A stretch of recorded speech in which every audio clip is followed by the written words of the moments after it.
Well, thank you, Greg. That was an encouraging and just a really great song service. Wouldn't you agree? Amen. Open up your Bible, 1 Kings chapter 19. That's where we're going to begin our study this morning, 1 Kings chapter 19. And while you're turning there, let me just say hello. How are y'all doing? It's good to see you all. Hopefully you had a good weekend. And hopefully you had a good Christmas. Hopefully your holiday was good. But that's the thing about holidays, you know. The holidays are usually a pretty good time, aren't they? And they're a good time for a number of reasons. They're a good time because we get to spend time with family, right? We get to spend time with loved ones that we don't see very often. Maybe we see them once or twice a year. And that's always good because it's good to see people who we miss, people who are our loved ones. So that's one reason why the holidays are usually pretty good times. Another reason is because we just get to take a break, right? We get to take a break from the work. For those who are in the workforce, kids in school, college kids, they get to take a break from school. You know, we live in a culture that's work. We just keep working to make more, to earn more. But it's nice to take that break. The Israelites did that. You know, on the Sabbath, they would just cease. They would stop from working. Why? Well, to remind them, for a couple of reasons, to remind them that there's more to life than just work, but also to remind them that there's rest coming. And so the holidays are great for that reason. You know, we get to remind ourselves that there's more to life than just labor. But another reason the holidays are just a good time is, food. You got to put food in there somewhere, right? You get to go to this place, eat all this food and not think about blood pressure, not think about calories, because you don't gain calories on holidays, right? Your blood pressure doesn't go up on holidays. So that's sort of like a cheat day, right? So for all these reasons, the holidays can be a very great time. But the holidays can also be a very difficult time for some people. Max reminded us of that just a couple of weeks ago. The holidays can be very difficult for some people because for some, or really for many, the holidays are a time where they are reminded of how lonely they are. Or I guess you could say of how single they are. And I think this is especially true of Christians. I think holidays can be a difficult time for Christians, single Christians in particular, because of the way that marriage is viewed in the church. In our little subculture, the Christian subculture, marriage is so idolized. It's so worshipped. It's like the ultimate goal. And if someone's not married, well, there's something wrong, right? If someone's like, if there's a 30-year-old man or a 30-year-old woman and they're unmarried, we start thinking, oh man, what's wrong with them? And I've heard that before. I've heard that there was a young preacher, wasn't married yet, around 30, went to FC and everything. And someone was like, man, he went to FC, he's about 30, not married. What's wrong with that guy? You see, marriage is so idolized in the church, and I think that's one of the reasons why singleness can be especially difficult for people in the church, and especially around the holidays. It reminds me a little bit of Elijah, and we're going to see some of that in 1 Kings chapter 19. As far as we know, Elijah, he was single. We're not told anything about his family. We're not told anything about his wife. So as far as we know, he is single. And what we're going to see in 1 Kings chapter 19 is that Elijah struggled with some of the things that our single brothers and sisters struggle with. So I want to pick up in verse 1. But before I do, let me just sort of set the scene. 1 Kings chapter 19 is immediately preceded by 1 Kings chapter 18. You guys knew that, right? But in 1 Kings chapter 18, is the story of Elijah at Mount Carmel. You guys remember that story? Elijah at Mount Carmel, he sort of wages war against the prophets of Baal. And not literal war, just sort of this symbolic war where there's this competition. And the prophets of Baal, they try and see if their God, if Baal could light this altar. And Elijah does the same. And the prophets of Baal, they try, right? They pray, they march around the altar. And can you guess what happened?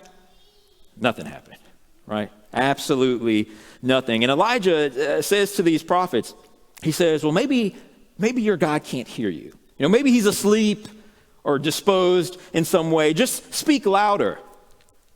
Speak louder and maybe he'll hear you. But they do that. And this goes on for a long time, but nothing ultimately happens. And then Elijah, what he does is he asks God to light his altar, and fire comes from heaven. And it's just this great victory for God. In my opinion, it's really a high point in the Bible story, and it's a high point in Elijah's life. Well, 1 Kings chapter 19 is very different from 1 Kings chapter 18.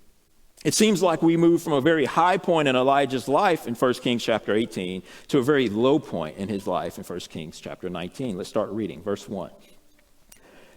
Ahab told Jezebel all that Elijah had done and how he had killed all the prophets with the sword. Then Jezebel sent a messenger to Elijah saying, "So may the gods do to me and more also, if I do not make your life as the life of one of them by this time tomorrow." So what Jezebel tells Elijah is she says, I'm going to kill you. That's what Jezebel is telling Elijah. And so picking up in verse 3. Then he was afraid, and he arose and ran for his life and came to Beersheba, which belongs to Judah, and left his servant there. But he himself went a day's journey into the wilderness and came and sat down under a broom tree. And he asked that he might die, saying, "It is enough now, O Lord, take away my life, for I am no better than my fathers." And he lay down and slept under a broom tree. And behold, an angel touched him and said to him, "Arise and eat." And he looked, and behold, there was at his head a cake baked on hot stones and a jar of water. And he ate and drank and lay down again. The angel of the Lord came again a second time and touched him and said, "Arise, eat, for the journey is too great for you." And he arose and ate and drank, and he went in the strength of that food 40 days and 40 nights to Horeb, the mount of God. There he came to a cave and lodged in it, and behold, the word of the Lord came to him and said to him, "What are you doing here, Elijah?" And he said, "I have been very jealous for the Lord, the God of hosts, for the people of Israel have forsaken your covenant, thrown down your altars, and killed your prophets with the sword. And I, even I only, am left, and they seek my life to take it away." So here, in these first 10 verses of 1 Kings chapter 19, we see that Elijah had some struggles, didn't he? And in my opinion, these struggles that Elijah are going through are very similar to the struggles that we as Christians go through, especially Christians who are not married, especially single Christians. So what I want to do is I want to take a look at some of these struggles here for just a little while. Notice with me, first of all, that Elijah, he struggled with loneliness, didn't he? Look at verse 10. Verse 10. He said, "I have been very jealous for the Lord, the God of hosts, for the people of Israel have forsaken your covenant, thrown down your altars, and killed your prophets with the sword. And even I, only I am left, and they seek my life to take it away." So Elijah, he does these great things at Mount Carmel. That's a high point in his life. But here, in chapter 19, Elijah says what? He says he's alone. He says, "No one is standing with me. No one understands how I feel." Well, this is how we feel at times, isn't it? This is how our single brothers and sisters feel at times, isn't it?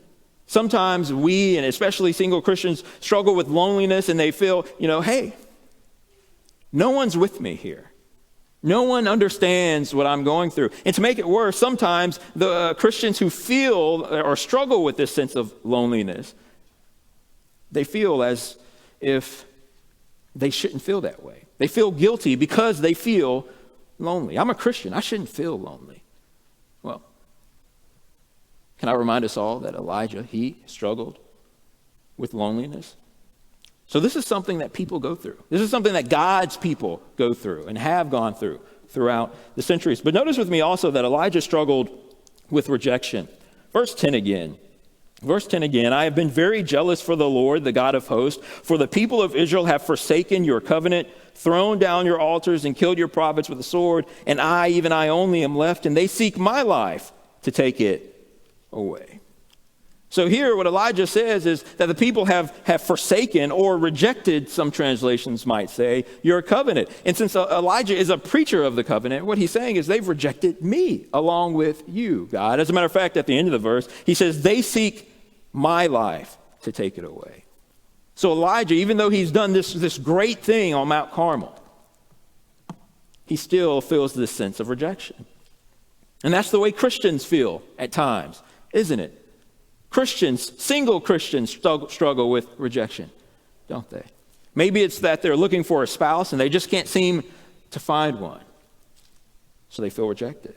Or maybe they feel rejected because their church family just doesn't understand what they're going through. Remember, the church has a tendency to idolize marriage. And there are Christians who don't want to get married.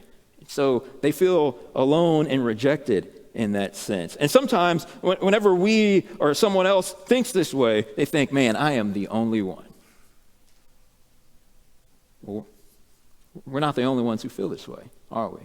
Again, this is something that God's people throughout the centuries have gone through. So Elijah struggled with loneliness. He struggled with rejection. Notice with me, he struggled with his own self-worth as well. Verse 4 now. Verse 4. It says, but he himself went a day's journey into the wilderness and came and sat down under a broom tree, and he asked that he might die, saying, it is enough now, O Lord. Take away my life, for I am no better than my fathers.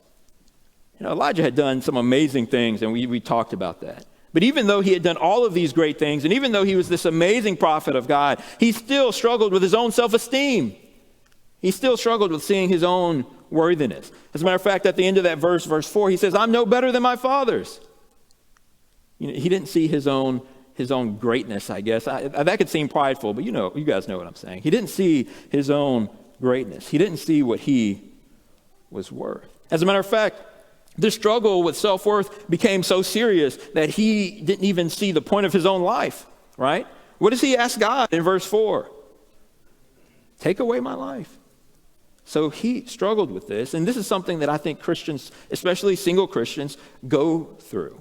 And again, whenever we feel this way, we think we're the only ones. And the reason I've gone through these 3 points here, these 3 quick points, is to show that we're not the only ones. God's people throughout the centuries, Paul even struggled with the feelings of depression as well. This is nothing new. This isn't like a 1 out of 100 years type thing. God's people struggle with stuff like this. So what I want to do this morning, and Aaron's going to do it in his lesson as well, is I want to talk a little bit about singleness. And what I want to do is I just want to give you 3 quick points. And I guess you might say, well, weren't those the 3 quick points? I want to give you 3 more points that all Christians really need to remember. But I think these 3 points will be especially helpful for single Christians. So let's jump into the lesson. What are some things that we need to remember? Notice with me, first of all, that we're not alone. That's the first thing. We talked about how Elijah felt alone. Look at verse 14. Verse 14 of 1 Kings chapter 19. This is sort of a repeat of verse 10. Elijah just says the same thing. He says, I have been very jealous for the Lord, the God of hosts, for the people of Israel have forsaken your covenant, thrown down your altars, killed the prophets with the sword, and I, even I only, am left, and they seek my life to take it away. So he feels like he's the only one serving God. No one else is with me. But notice how God responds in verse 15. Verse 15. And the Lord said to him, go return on your way to the wilderness of Damascus, and when you arrive, you shall anoint Hazael to be king over Syria, and Jehu, the son of Nimshi, you shall anoint to be king over Israel. And Elisha, the son of Shaphat of Abel Meholah, you shall anoint to be prophet in your place. And the one who escapes from the sword of Hazael shall Jehu put to death. And the one who escapes from the sword of Jehu shall Elisha put to death. Yet I will leave 7,000 in Israel, all the knees that have not bowed to Baal, and every mouth that has not kissed him. So what God says is, Elijah, you're not alone. Look, you've got Hazael. He's righteous. You've got Jehu with you. You've got Elisha with you. And if that's not enough, you got 7,000 people. 7,000 righteous people in Israel. See, God tells Elijah that he is not alone, and that's something that we need to remember as well. If we're struggling with loneliness, we've got to remember that we are not alone. We have this great family. And that's not something that just anyone in the world can claim.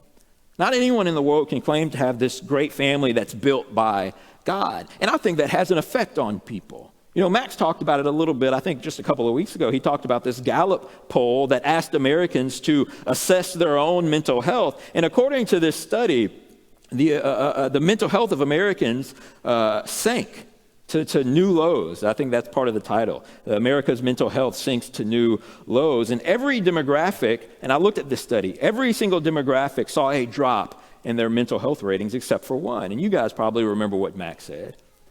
There was one demographic that saw their mental health ratings rise, and that was people who attended religious services weekly. And that makes sense, doesn't it?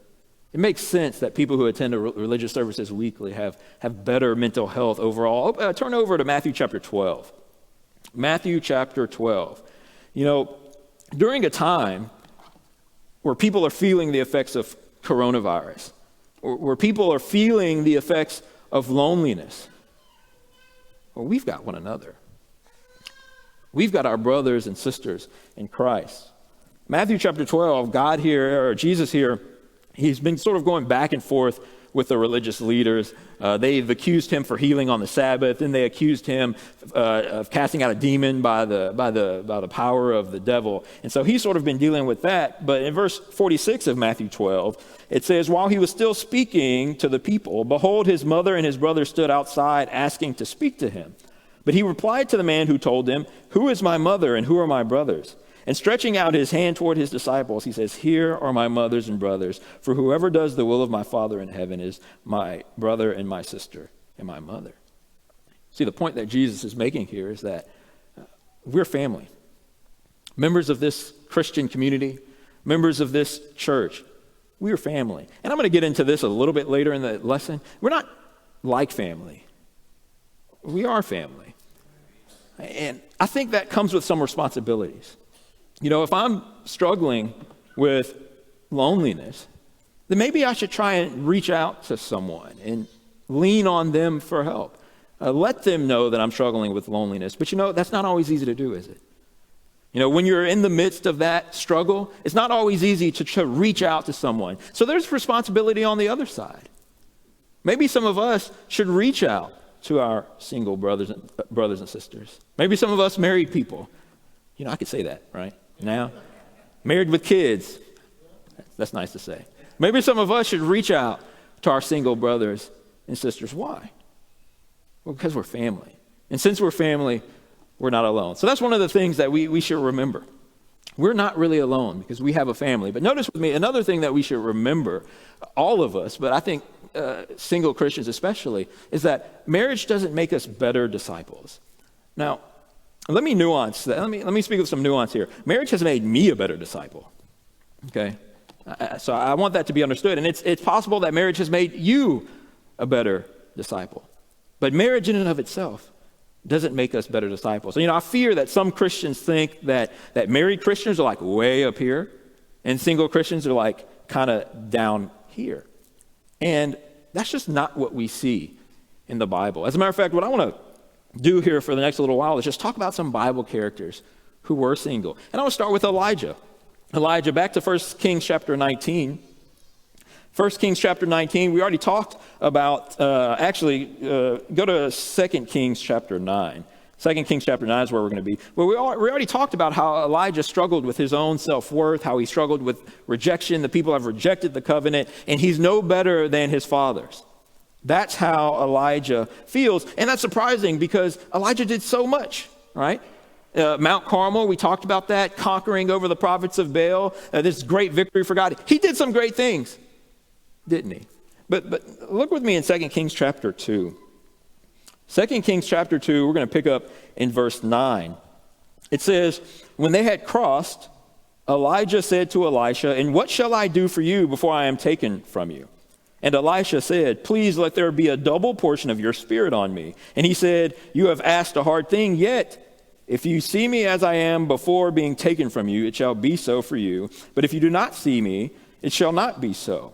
And as they still went on and talked, behold, chariots of fire and horses of fire separated the two of them. And Elijah went up by a whirlwind into heaven. And Elisha saw it and cried, my father, the chariots of Israel and his horsemen. And he saw him no more. So how did Elijah die? I guess the answer is like he really didn't die. He was just taken to heaven. How many people can claim that? How many disciples, how many godly people can claim that they were just taken to heaven? Not many. You see, Elijah, he was a great disciple. Was he married? No, he wasn't. And I don't think being married would have made him any better or any worse of a disciple. So you see, marriage doesn't make us better disciples, but I think about John the Baptist as well. John the Baptist, I'm going to read from Matthew chapter 11 in verse 11, but I want you guys to go to Acts chapter 21. Acts chapter 21, and we'll read from there shortly. But do you remember what Jesus said about John the Baptist? Matthew chapter 11 and verse 11, Jesus says, truly I say to you, among those born of women, there has arisen no one greater than John the Baptist. Now let me ask, John the Baptist, married, single? As far as we know, he was single. He was a single man, but up to that point, Jesus says, no one is born that has been greater than him. You know, Abraham was married. Jesus says, not greater than John. Moses was married. Jesus says, not greater than John. David was married a lot. And Jesus says, he's not greater than John. So you see, marriage didn't make him a less exceptional disciple. Marriage actually had no effect on John being a good or bad disciple. So you see, marriage doesn't make us great. And in Acts chapter 21, this is when Paul and Luke, they're all on their way to Jerusalem, and they stop over in Ptolemais. It says, when they finished the voyage from Tyre, picking up in verse 7, I didn't let you guys know that. Acts 21, verse 7. When we had finished the voyage from Tyre, we arrived at Ptolemais, and we greeted the brothers and stayed with them for one day. On the next day, we departed and came to Caesarea, and we entered the house of Philip the evangelist, who was one of the 7, and stayed with him. He had 4 unmarried daughters who prophesied. So Philip's daughters were single, weren't they? But they prophesied, right? So their singleness didn't make them less effective in the kingdom. They were still working for Jesus. They were still doing work in the kingdom. So is there a lesson for us in all this? Yeah, I think there is. You know, there's an old saying, God's best is marriage, while singleness is second best. I haven't heard that said in quite a while, but the mentality still goes on within the church. You know, I've heard married people ask young single people, you know, when are you going to get married? And that's just insulting, I think, for young single people. We just need to stop saying stuff like that. It's really insensitive to what they're going through. Maybe they don't want to get married, and that's okay. Or maybe they've tried, and they've just been feeling this sense of rejection. I think we need to stop asking questions like this. Everyone's not going to get married. Aaron's going to talk a little bit about that in his lesson this evening. And just because someone doesn't get married or they get married late in life, well, it doesn't mean they've wasted their lives. You know, I think Paul would say the opposite. 1 Corinthians chapter 7 is where we're going to read from. 1 Corinthians chapter 7, in the context, Paul says, you know, in some circumstances, it's better for people not to get married. And Paul believes that the Corinthians are going through such a circumstance. 1 Corinthians chapter 7, picking up in verse 32. Paul says, I want you to be free from anxieties.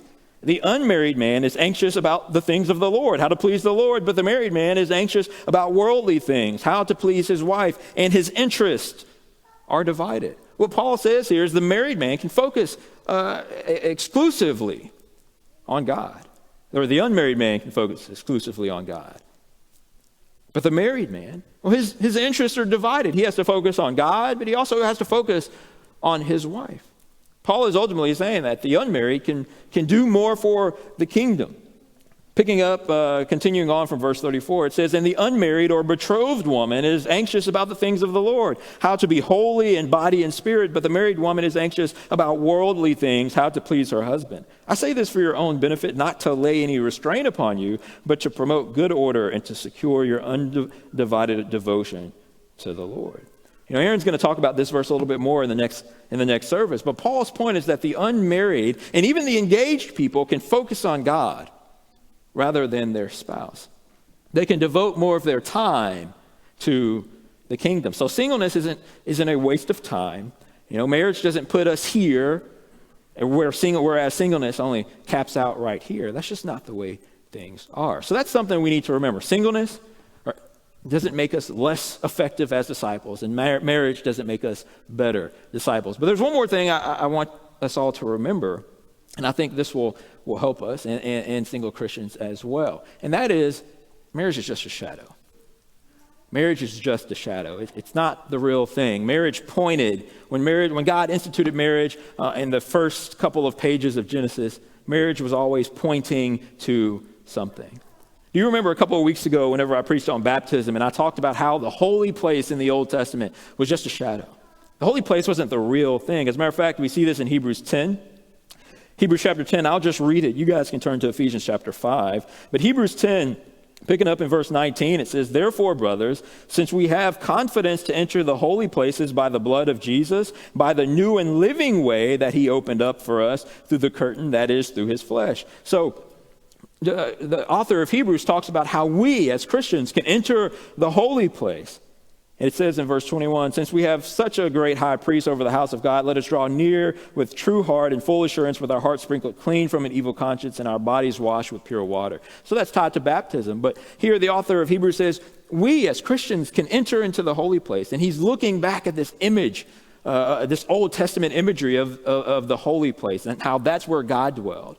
And what the author of Hebrews is saying is that Old Testament holy place is just a shadow. But we today, we as Christians, we have the real thing because we get to enter into God's presence in heaven. As a matter of fact, in Revelation talks about how in this city, in this New Jerusalem, there is no temple. Why? Because the temple was just a shadow. In heaven, we've got the real thing. So we don't need the shadow. So the holy place was just a shadow. But it's interesting that this language is similar to the language used when talking about marriage. Ephesians chapter 5. In Ephesians chapter 5, Paul talks a little bit about marriage. And in this context, he's talking to a lot of different groups within the church, telling them how to live. He talks to slaves. He talks to children. But he also talks to husbands and wives. Picking up in verse 22 of Ephesians chapter 5. "Wives, submit to your own husbands as to the Lord. For the husband is head of the wife, even as Christ is the head of the church." So here we see that marriage corresponds to this family that God has built, where Christ is the head, Christ is the husband, so to speak, and the bride is the church. Verse 24, "Now as the church submits to Christ, so also wives should submit in everything to their husbands." Verse 25, "Husbands, love your wives as what? As Christ loved the church and gave himself up for her, that he might sanctify her, having cleansed her by the washing of water with the word, so that he might present the church to himself in splendor, without spot or wrinkle or any such thing, and that she may be holy and without blemish. In the same way that Christ treats the church, in the same way, husbands should love their wives as their own bodies. For he who loves his wife loves himself. For no one ever hated his own flesh, but nourishes it, cherishes it, just as Christ does the church, because we are members of his body." Verse 31, and this is important, these last couple of verses. "Therefore, man shall leave his father and mother and hold fast to his wife, and the two shall become one flesh." What's that talking about? It's talking about marriage, isn't it? That's what it's talking about. Well, pay attention to verse 32. "This mystery is profound, and I'm saying that it refers to Christ and the church." What's the it that refers to Christ and the church? Marriage is. So you see, when God instituted marriage on the first couple of pages of Genesis, it was always a pointer to Christ and the church. Marriage is just a shadow. This family that was built by God, this is the real thing. And it's interesting to me. It's interesting in Matthew, when God or Jesus is refuting the Sadducees, he says, you don't understand the resurrection. Because in the resurrection, there is no what? There is no marriage. Why is there no marriage in the resurrection? Because marriage is just the shadow. Marriage is just the shadow. The real thing is what we have as God's created family. And this makes sense, doesn't it? right? The family is supposed to be this unit, this group of people that love one another and look out for one another's best interest over their own. I mean, that's what we do. Husbands, we love our wives more than we love ourselves, and our kids more than we love ourselves. That's how the church is supposed to look, isn't it? We, as God's family, we're supposed to love and care for one another more than we love and care for ourselves. So you see, marriage is just this shadow where the real thing is the family that God built. You know, at times we think that the church mimics the family. Like I said earlier, so at times we think that the church is like family. The church isn't like family. The church is family.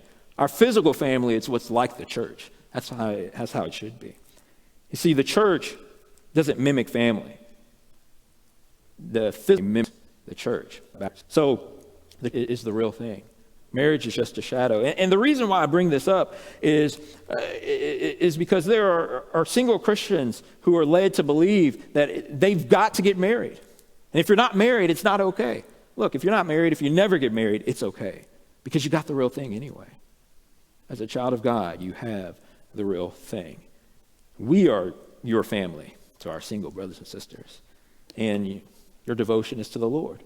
And that's a great thing. Now, isn't it? So, what do I want you to take home? Well, if anyone is struggling with singleness or rejection, loneliness, struggling with their self-worth, I hope you'll remember these things. I hope you'll remember that you're not alone. I hope you'll remember that marriage doesn't make us better disciples in and of itself. And I hope you'll remember that marriage is just a shadow. The true family is what we have here in this building and what we have with God's people all over the world. That's the true family. And that is the only family that really matters. Maybe there's someone here this morning who wants to be a part of that family, the true family. Well, if that's you, if you want to be a part of this family, maybe you've left or you want to join for the first time, then we'd love to help you with that.